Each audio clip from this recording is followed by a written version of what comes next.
Welcome back to the channel. It's Arcade Future. Hopefully you're having a great week. I want to talk about Doom the Dark Ages today, and I want to talk about um, Doom and the Doom community and some of the major points of contention that players are having, and talk about some of the controversy surrounding the game right now. And I really just want to talk about the elephant in the Doom. I want to kind of throw my hat in the ring and kind of talk about some of my concerns regarding the game, whether or not you should be concerned or not concerned about it, and just talk about some of the areas where people are kind of worried about Doom the Dark Ages. First and foremost, I just want to say I am excited about the game. I've been a Doom fan for decades now, and I'm excited to see where this next game goes. Okay, so let's talk about the gameplay. One thing that we always have to keep in mind, as other creators have pointed out, is that the gameplay that we see in the trailers is not likely what the game will be like for most hardcore players, or for players that are looking to actually like push the game to its limits and the difficulty to its limits, because as we know, when they are showing a game, they are showing it to attract the masses, attract the normal people that maybe have never played Doom before. I know it sounds, almost impossible. How could you have never played Doom before? Or have played very little of it, or maybe they were intimidated by the last Doom game, right? They tried it out maybe on Game Pass, Xbox Game Pass, and they were intimidated by, the speed of the game, and overall just how ruthless the game was, and how intense it was, and how demanding it was. For whatever reason, maybe they just didn't really get into Doom Eternal. This is their opportunity to get into Doom the Dark Ages, and the more normies, the more people who are new to the series who play it, the better chances we have to getting another Doom game in the future, right? The better this game sells, the better opportunities we have in the future. Now, of course, as fans of the Doom franchise, we don't want them to water it down. We don't want them to make the game weak. We still want the game to be good. I don't think that the game is going to be watered down or made weaker just because the game appears slower or less chaotic. Like I said, that is very likely not going to be the final gameplay experience for us. So just always keep that in mind anytime you're seeing trailers for any game, as a matter of fact. People really complained about the difficulty sliders. Let's talk about that. I don't think that's anything to worry about. It simply allows more players to enjoy the game while still letting hardcore fans crank up the challenge to Nightmare, Ultra Nightmare if they want, and have further, ability to control the game and the gameplay. People that, it has difficulty sliders, that means the game is woke now, or the game is going to be too easy, or the game is soft now. It's like, or no, it's just making the game more accessible and giving players who don't want to have a hardcore experience the ability to tone down or have better control over their experience. There's nothing wrong with that. We can still play the game on the hardest difficulty. We can do whatever we want. And I encourage players who may be new to the series, who could be watching my video and are on the fence about Doom the Dark Ages, if you're not going to play it on Nightmare or whatever, and you want to play it on, a easier difficulty, go right ahead. Share your experience. Share your gameplay. It's all good. It's all fun, right? Like, don't compare yourself to other people all the time and think, well, because I want to use the difficulty sliders because some, weirdo on YouTube says that it's woke, I'm not even going to buy the game now. No, don't think like that. Like, play the game, play it how you want to play it. That's what these games are for. They're for our enjoyment. They're for us to enjoy and experience. So that's my thinking on that. I think the difficulty sliders is actually kind of cool, even from a more competitive or more hardcore experience. Like, imagine just turning up the difficulty on Doom the Dark Ages, like, and turning up the speed rather. That sounds like that would be a ton of fun, and just playing it on, like, 2 times speed or whatever. So I'm looking forward to that. One thing I will say that is a concern of mine, that I don't hear talked about enough, is just what kind of monetization tactics will be utilized to sell this game. I mean, we are already seeing, like, the special edition version of Doom the Dark Ages that's up and everything like that, and that's kind of normal. That's common. That's been around for decades now. But I am more concerned about, like, what things will be, locked behind a paywall, what will be the cost to entry on that downloadable content, and then how aggressive will that be? Will there be battle passes and things like that? And they conveniently never talk about this when they first reveal the game. Of course, for obvious reasons, it would be a little bit of a probably a buzzkill if they were already talking about all the things that you're going to have to pay for in the game. Um, will they just do something very similar to Doom Eternal, where they just had the expansion packs to buy and a couple like cosmetics? We don't really know. We have to wait and see. I know that it is common now because so many games release and they don't tell you what their monetization tactic is, but then later on the monetization tactic is revealed after the game is released and against a bunch of rewards. So, it's hard to tell exactly how excessive and how, exploitive the monetization will be for this game. And I am concerned about that because, like I said, they haven't revealed it. No, I'm not worried at all, but it is something that I'm concerned about because we kind of have to wait and see how they're going to implement that and how they're going to communicate that with the fans. That is always like the most sensitive part of the game is that, you buy the game, but then you have to spend more money to unlock more content within the game. So we'll have to wait and see how that plays out. That is something I'm probably more concerned about. I think another thing people are really concerned about is the glory kill system. I'm seeing a lot of dialogue about that online. People think that the perception that the glory kills are gone. I understand that sentiment because the glory kills are such an integral part of Doom Eternal and they are such a fun and cool part of Doom Eternal.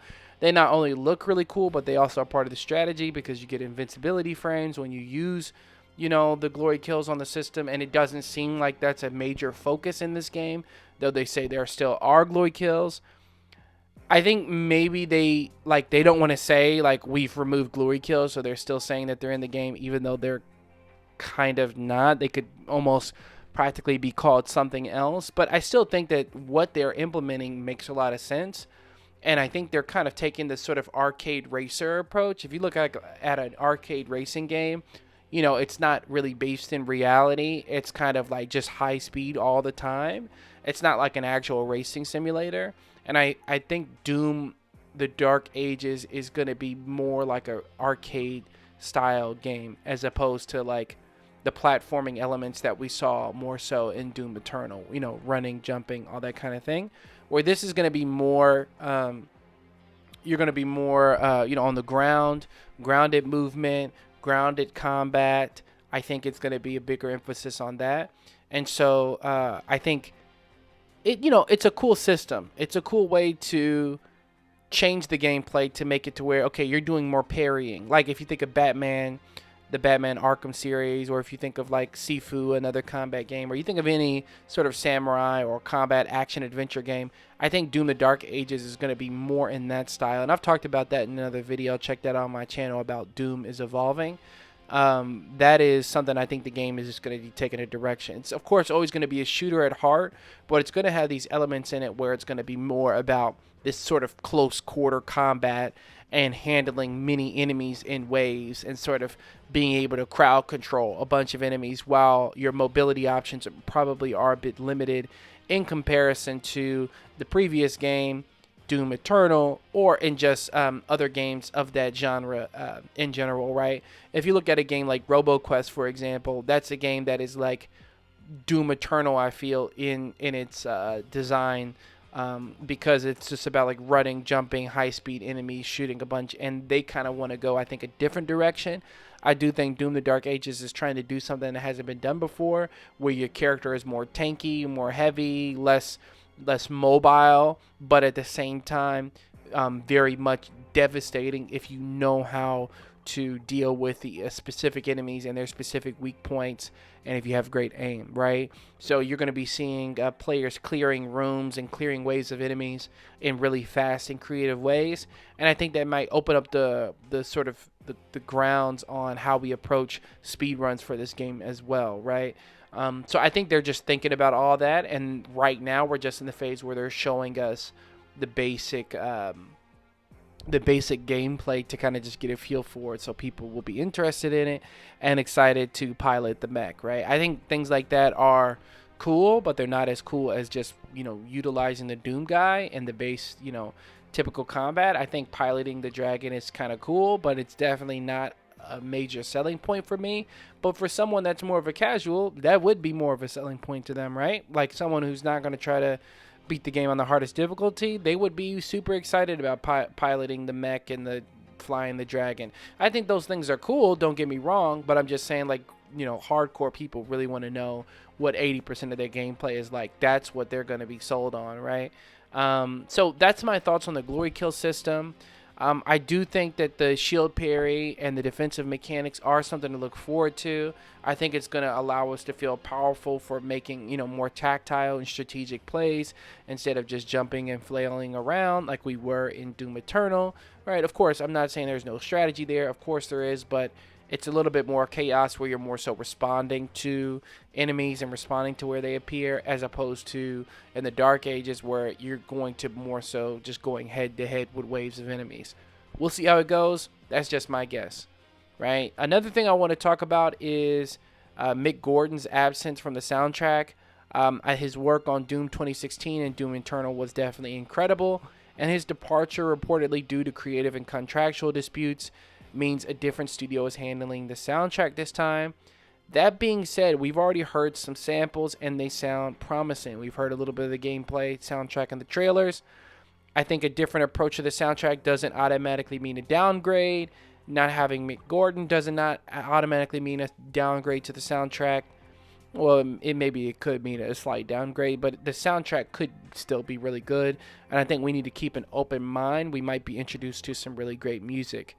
There's tons of games that are made by people that we don't know who specifically composed them, but they make some great music. It could be a fresh take on the series, so let's just be patient for that, right? And let's see. I would like to have Mick Gordon back, but for reasons outside of our control, that doesn't look like that's going to happen. In conclusion, I want to say the Dark Ages is shaping up to be a fresh take on the franchise while maintaining its core identity. Yes, there are changes, but change is not necessarily bad. id Software has proven that they know how to evolve Doom without losing what makes it great. The combat looks promising, the atmosphere is unique, the new mechanics could add depth to the experience and allow people more control and autonomy. The key takeaway, don't panic and don't let other people discourage you. Don't let people make you get worried about whether or not Doom is going to be great. It's going to be a great game. Let's be real. We just have to see how they're going to roll it out and trust that they're going to roll it out in a smart way. Let's see the full game in action. Let's actually play it, get our hands on it, and actually talk about it. Let's enjoy it together as a community. And if you like this video, like I said, definitely give me a thumbs up, hit subscribe, hit the notification bell, drop a comment. Are there other things about the game that you're concerned about? Do you agree? Do you disagree with me? What do you think is the biggest concern, the biggest complaint people have with the game? Should they be worried? Should they not be worried? Share your thoughts and your feelings in the comments, and let's talk about it. I'm excited for Doom: The Dark Ages. I think it's gonna be hype. I think it's gonna be great. But anyway, I appreciate y'all watching Arcade Futures YouTube channel, and I'll catch you in the next one.